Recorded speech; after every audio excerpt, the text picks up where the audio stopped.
एक व्हिडिओ लावलेला ज्याच्यावरून आता बबनराव तायवाडे आणि त्यासोबतच छगन भुजबळ यांच्यामध्ये नेमकं काय आरोप प्रत्यारोप किंवा विसंवाद जुगलबंदी बघायला मिळते ते बघूया। ते आमच्या वडिलाच्या ठिकाणी आहे आणि अशा प्रकारे आम्ही सर्व त्यांना जेव्हा आपले वडील मानतो तर पोरांकडनं झालेली चूक त्यांनी पांघरून घ्यायला पाहिजे होती, त्यांना एकांतामध्ये बोलायला पाहिजे होतं। हे बा सामाजिक क्षेत्रामध्ये जी व्यक्ती काम करेल त्याच्या हातून कधी ना कधी कुठली ना कुठली चूक होणार, पण ती एक चूक लक्षात आणून देऊन हा समाजाचं नेतृत्व करू शकत नाही अशा प्रकारचा जो दाखविण्याचा प्रयत्न झालेला आहे त्या मताशी मी सहमत नाही। कोण तायवाडे पण मला काही माहित नाही, कोण तायवाडे पण मला काही माहित नाही।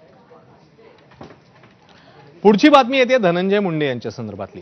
आधी वाल्मिक कराड प्रकरण, मग आजारपण, या सगळ्या संदर्भात जेव्हा धनंजय मुंडे काही काळ मग दूर होते राजकारणापासून, ते आता अचानक ऍक्टिव्ह झालेले बघायला मिळतात। एकीकडे महाएल्गार सभेमध्ये त्यांनी आक्रमक भूमिका मांडली, मात्र त्याच वेळी आता करुणा मुंडेंनी त्यांच्यावर काही गंभीर आरोप केल्याचं देखील बघायला मिळतंय।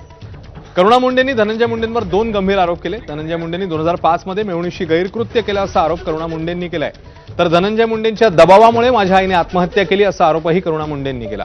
या आरोपांवर आता धनंजय मुंडे प्रत्युत्तर देणार का, पाहणं महत्त्वाचं आहे।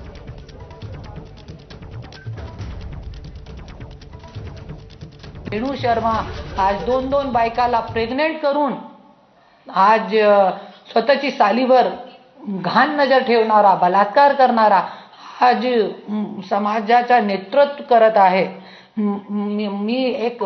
मी हे सगळी गोष्टी लोकांच्यासाठी याच्यासाठी म्हणते की आज हे लोक काय करणार, आज किती लोकांना जेलमध्ये टाकला, स्वतःची बायकोला जे न्याय देऊ शकत नाही, आज समाजाला, महाराष्ट्राची जनताला, कोणत्याही समाजाचा असो, काय न्याय देणार। बहिणीसोबत पण इकडची बायको राजशिरी आणि मी दोनो एक सोबत प्रेग्नेंट होते। आमच्या दोघांच्या जे 2005 मध्ये 5 दिवसाचा फरक आहे फक्त।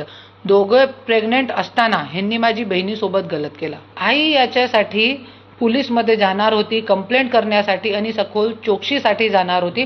त्याच्यासाठी त्यांच्यावरती इतका दबाव आणला की त्यांनी आत्महत्या केली। आता बातमी आहे ठाण्यामधून, कारण ठाण्यामध्ये नेमका कोण गड सर करणार आहे याबद्दल आता चर्चा रंगलेली आहे। महापालिका निवडणुका अवघ्या काही दिवसांवर, आणि त्याच वेळी